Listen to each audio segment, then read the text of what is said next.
Bismillahirrahmanirrahim. Assalamualaikum warahmatullahi wabarakatuh. Rekan mahasiswa saya yang saya banggakan, rekan mahasiswa saya yang saya sayangi.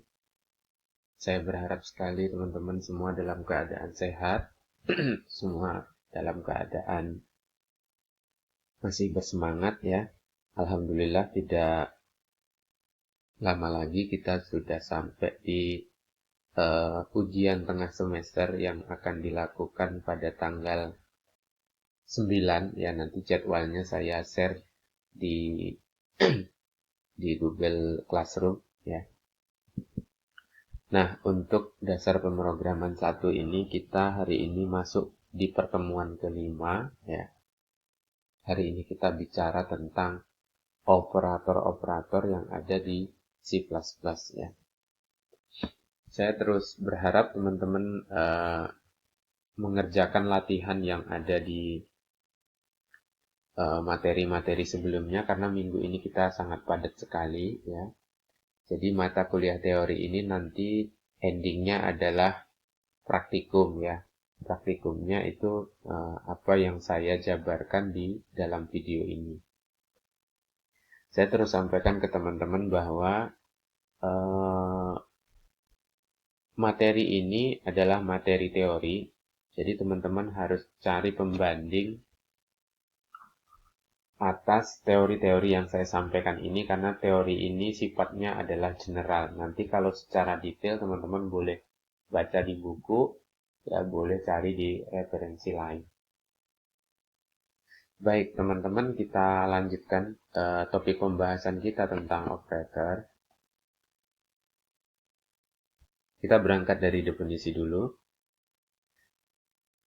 Operator adalah simbol atau tanda yang digunakan oleh kompilator. Ya, kompilator. Kompilator ini apa? Ya, nanti kita bahas. Yang digunakan oleh kompilator dalam melakukan operasi-operasi yang dibutuhkan oleh program seperti perhitungan, perbandingan nilai, penyambungan teks, dan sebagainya. Jadi, di sini ada istilah operator adalah simbol atau tanda ya. Jadi, perhitungan matematika ya, kita di dalam pembuatan program itu nggak akan bisa lepas dari yang namanya proses seperti perhitungan ya. Rata-rata program-program yang mahal, aplikasi-aplikasi yang mahal itu adalah aplikasi-aplikasi yang membahas tentang uang, betul nggak ya? Kalau teman-teman lihat aplikasi Shopee, Gojek, itu ada uangnya nggak? Ada ngebahas uang nggak? Ya, ada ya pasti. Ada ngebahas angka nggak intinya gitu ya? Ada. Nah, kemudian aplikasi-aplikasi penerbangan itu ada ngebahas angka nggak? Ada.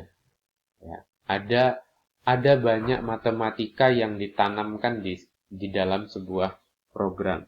Makanya kita harus tahu kalau program kita itu ngebahas tentang matematika, tentang perhitungan, maka kita juga harus tahu operator apa yang digunakan ketika kita ingin menjumlah, ketika kita ingin membagi, ketika kita ingin mencari pangkat, ketika kita ingin mencari modulo ya, dalam matematika kan banyak operator. Metrik misalnya ya, kalau buat metrik gimana ya itu? Nah, di sini ada dikatakan operator adalah simbol atau tanda yang digunakan oleh kompilator. Pak, kompilator itu apa? Ya, dalam melakukan operasi-operasi yang dibutuhkan oleh program. Kompilator itu adalah proses di mana perintah-perintah itu diterjemahkan untuk menjadi sebuah instruksi. Ya.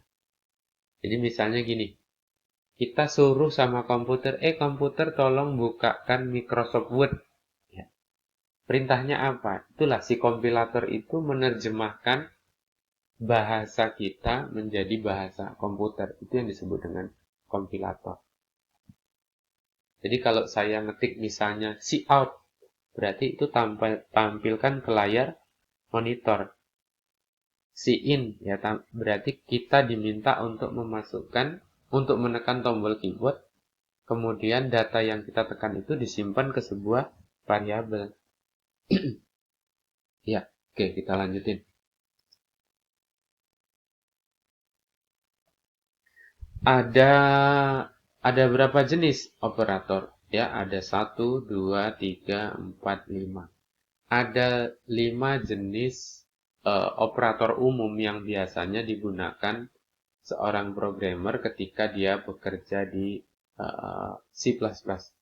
Yang pertama adalah operator penugasan. Ini lambang umumnya adalah sama dengan. Yang kedua adalah operator aritmatika. Ya, ini untuk perhitungan matematis. Yang ketiga adalah operator relasional. Ya. Yang keempat adalah operator logika. Yang kelima adalah operator bitwise. Ya. Bitwise. Hati-hati, operator relasi dengan operator logika ini nanti pembahasannya agak sama. Jadi teman-teman, tolong saran saya adalah ketika melihat video ini, teman-teman juga harus punya referensi buku secara manual ya. Seperti yang saya tuliskan di satuan acara perkuliahan. Ya, jadi Anda harus punya referensi buku. Oke, kita bahas satu-satu. Operator penugasan ya. Proses pengisian atau penempatan nilai ke dalam program dilakukan menggunakan operator sama dengan. Jadi kalau nanti di dalam program, misalnya saya tulis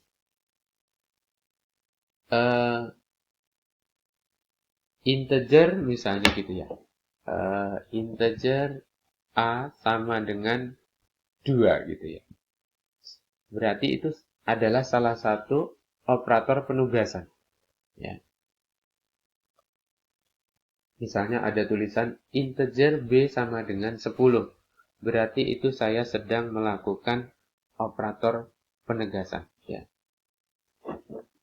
Ini disebut operator penugasan untuk memasukkan nilai-nilai yang berada di sebelah kanan ke sesuatu variabel yang ada di sebelah kiri. Ya, biasanya gitu. int A sama dengan 12. 12-nya kan sama dengan di setelah tanda sama dengan ya kan. Jadi di sini lambang yang digunakan adalah sama dengan. Ini mudah dan banyak sekali digunakan. Bahkan di program 1, program 2, program 3A, 3B, 3C dan 4A, 4B, 4C saya sudah contohkan ini ya. Oke. Ya.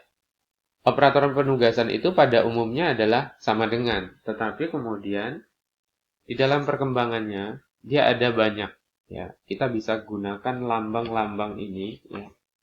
Lambang-lambang ini.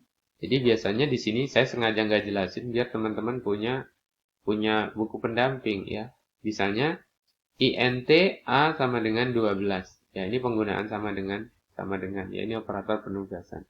Ada juga plus sama dengan ya. Plus sama dengan ini contohnya gimana? X ditambah sama dengan 1 ya. X ditambah sama dengan 1. Maknanya apa? Maknanya X sama dengan X tambah 1 ya. Ini ya, bagusnya untuk pengulangan ya. Kemudian min sama dengan ya. Min sama dengan X misalnya contohnya int X ya. int X min sama dengan 1. Artinya apa? Artinya variabel X itu sama dengan X dikurang 1. Kalau X-nya pertama 12, berarti 12 dikurang 1. Gitu. Kemudian tanda bintang apa? Tanda bintang itu maknanya adalah berarti X sama dengan kali 1. Ya, kalau bagi ya bagi. Kalau misalnya tanda pangkat ya pangkat. Ini tanda pangkat ya. Kalau persen itu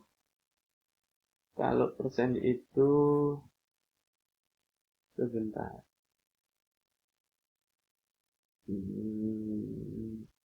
Nah, sebentar ya. Kalau persen itu apa ya? Kalau persen itu untuk modulo ya. Jadi teman-teman cari modulo. Jadi modulo Kalau persen itu untuk module. Kalau dan, ya, ini ada dan, ini untuk operator logika. Kemudian ini untuk konjungsi, ya. Konjungsi, sorry, ini untuk disjungsi, ya. Oke, saya yang biasanya digunakan ini sama ini ya, ini sering digunakan ya. Oke, kita ke nomor 2, yaitu operator aritmatika ya. Nah, operator aritmatika, operator dalam kelompok ini digunakan untuk melakukan operasi-operasi aritmatika, perhitungan terhadap bilangan ya. Ini hanya untuk bilangan ya. Karena apa? Operator itu ternyata bisa nggak untuk bilangan gitu ya, bisa untuk logika. Di video keempat ya, di video keempat kan saya bicara tentang operator logika ya. Oke, operatornya ada apa? Operatornya ada tambah, ada kurang, ada kali, ada bagi, ada modulo, ya, ada plus plus, ya. Plus plus ini sama dengan x sama dengan x plus 1, hampir sama dengan yang tadi ya. Min min juga gitu. Min min itu adalah x min min itu artinya x sama dengan x kurang 1, ya. Jadi kalau teman-teman tulis di dalam programnya adalah x plus plus, berarti artinya adalah kita suruh x itu x tambah 1. Ya. Oke, ini mudah ya, ini sering digunakan. Yang pastinya sampai ini operator-operator umum di dalam matematika dan mudah diimplementasikan. Oke, yang ketiga adalah operator relasional. Operator relasional berfungsi untuk menyatakan relasi atau hubungan antar dua operan. Ya, operan ini bisa dikatakan proposisi, ya, atau dua variabel. Apakah sama atau tidak sama, lebih besar atau lebih kecil, ya. Hati-hati ya. Ini untuk membandingkan dua operan. Di sini istilahnya operan, tapi kalau saya bilang bisa dua variabel atau dua proposisi ya. Digunakan untuk melakukan perbandingan antara dua buah nilai atau variabel ya. Operatornya adalah double sama dengan, tanda seru sama dengan, lebih kecil, lebih besar, lebih kecil sama dengan, lebih besar sama dengan. Penggunaannya di dalam program, silakan teman-teman lihat di dalam program-program yang sudah saya sampaikan atau program-program yang nanti akan saya tulis di dalam program ya. Jadi operator relasional itu membandingkan dua buah nilai atau variabel ya. Terus kita masuk yang keempat adalah operator logika ya. Ini di video 4 saya sudah kasih contohnya ya. Tentang yang dia outputnya itu 1 atau 2. Jadi buat teman-teman tolong videonya jangan di skip. Kalau di skip nanti teorinya nggak nangkep gitu ya. Definisinya apa? Digunakan untuk membandingkan dua buah nilai logika ya. Kalau tadi nilainya, kalau ini nilai logika. Hasil operasinya juga berupa nilai logika ya. Jadi misalnya gini. Kalau di operator relasi yang dibandingkan nilainya utuh. Misalnya apakah A, misalnya A sama dengan 5, B sama dengan 3. Jadi kalau di relasi, apakah A lebih besar daripada B? Ya, jawabannya itu nilainya, ya, nilai akhirnya. Tapi kalau di logika itu misalnya 2 tambah 3 sama dengan 5, pernyataan 1. Benar atau tidak? Benar. Dibandingkan dengan 8 tambah 3 sama dengan 11. Benar apa tidak? Tidak.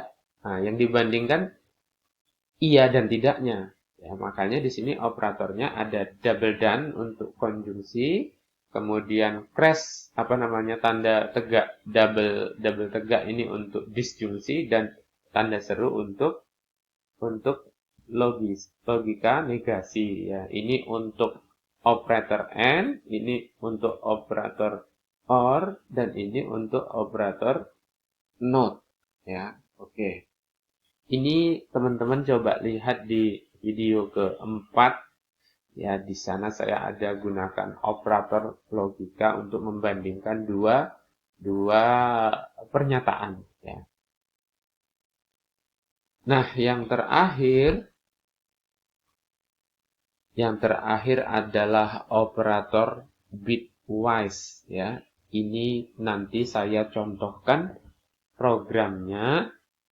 Pada kesempatan ini saya akan contohkan programnya.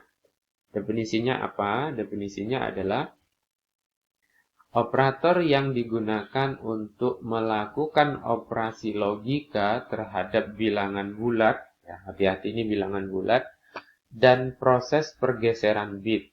Ya, saat operasi ini berlangsung, operan yang berupa bilangan bulat akan dikonversi ke dalam bentuk biner dahulu, dan operasinya dilakukan bit demi bit. Ya. Nanti ini saya contohkan programnya, kemudian jadi tugas sebagai analisa. Ya. Operasi bitwise ini operatornya adalah tanda dan, tanda tegak, tanda pangkat, kemudian tanda tak hingga, double lebih besar, double lebih kecil. Ya. Ini silakan kita lihat di praktikum yang kelima. Oke, kita lanjutkan ke praktikum yang kelima. Ya, jadi hari ini adalah kita praktikum. Ya, ini tolong diketik kemudian dipahami benar-benar. Ya, misalnya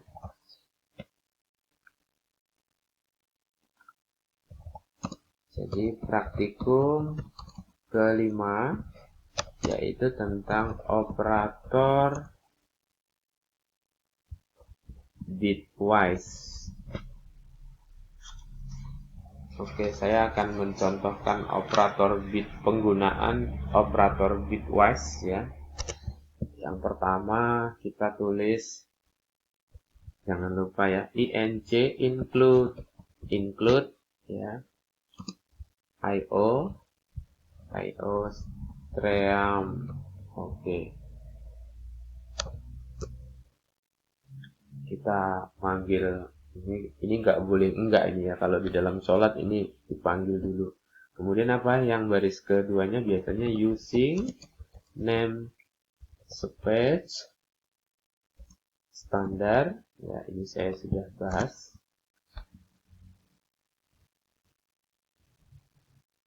Kemudian apa? Setelah ini kita langsung ke fungsi ya. int main.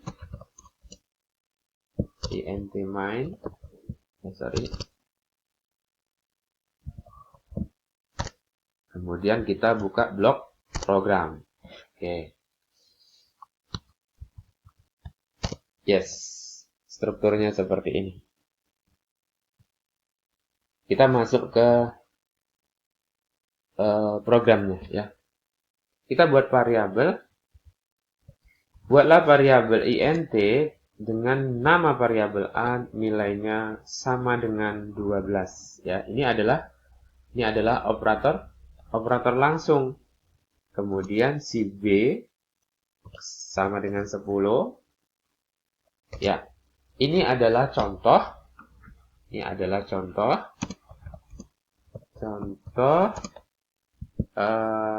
Operator langsung ya. Anda lihat teorinya ya. Kemudian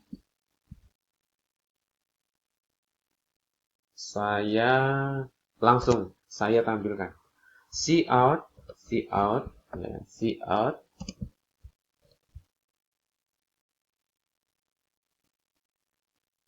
Cout A sama dengan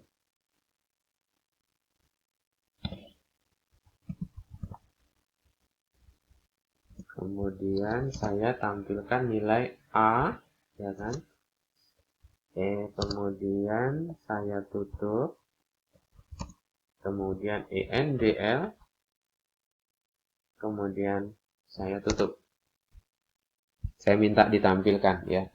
Tampilkan karena saya nggak menyuruh si user untuk mengentry, ya. Saya buat statis, ya. Kemudian ini saya copy, kemudian saya ganti B. Kemudian di sini saya minta tampilkan variabel B biar kelihatan di layar monitor. Oke, kita lanjutkan.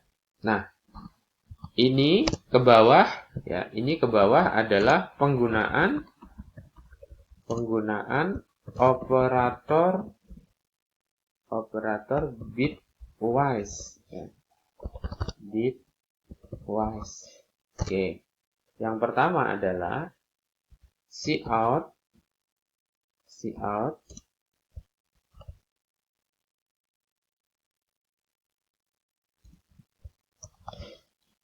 A,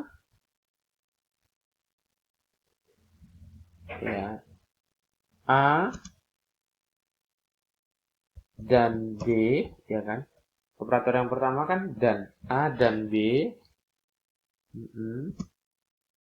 sama dengan, ya, A dan B sama dengan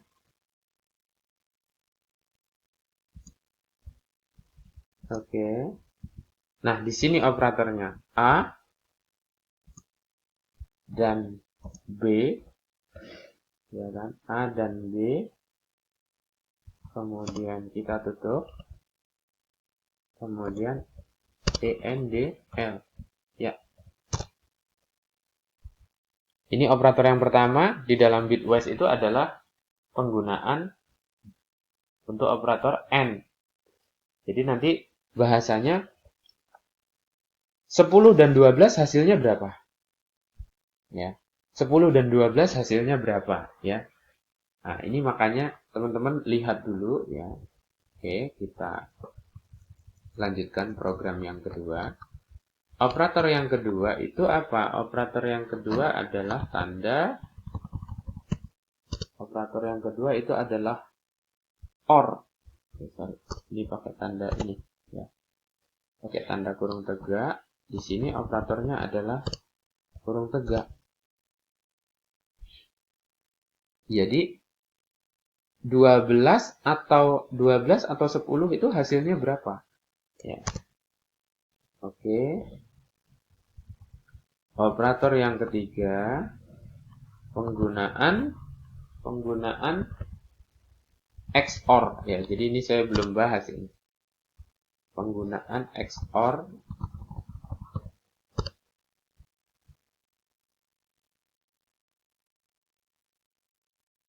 Sorry, XOR ini negasi, ya. Negasi, bukan negasi, ya. XOR ini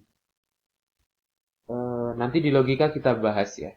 Cuman operatornya namanya XOR, ya.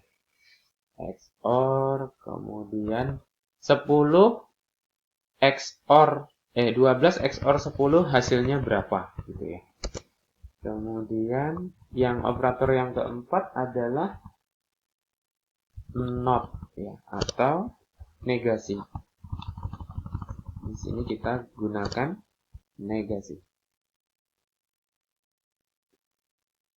Kalau negasi karena dia uner nggak boleh 2, ya, nggak boleh 2. Berarti bisa negasi A, bisa negasi B, ya.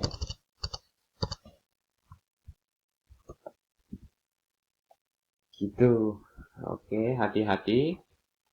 Kemudian kita menggunakan operator lebih besar.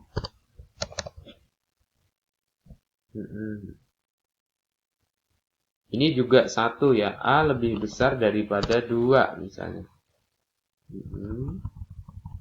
Bukan 10 ya, di situ saya tetapkan.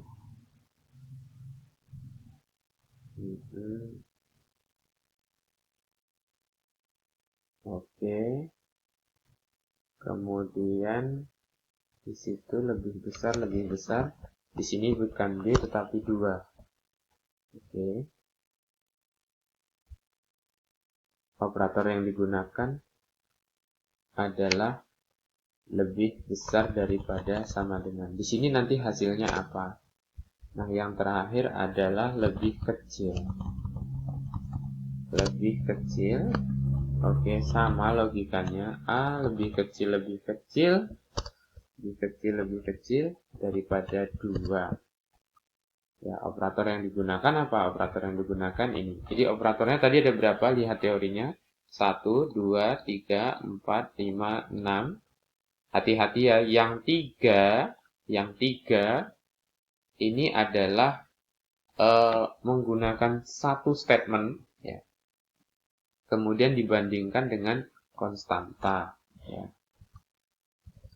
Oke, terus apa yang terakhir? Yang terakhir adalah return ke 0. Return to 0. Oke. Apakah ada errornya? Kita cek dulu. Yes, langsung keluar. Ya, keluarnya seperti ini. Nah, yang jadi problem adalah kenapa bisa keluar seperti ini? Ya, ini yang kemudian teman-teman nanti saya jadikan tugas ya. Nanti lihat di praktikum, saya tulis tugasnya seperti apa. Tapi setidaknya munculin dulu outputnya seperti ini ya. Demikian praktikum kelima dari saya. Terima kasih. Assalamualaikum warahmatullahi wabarakatuh.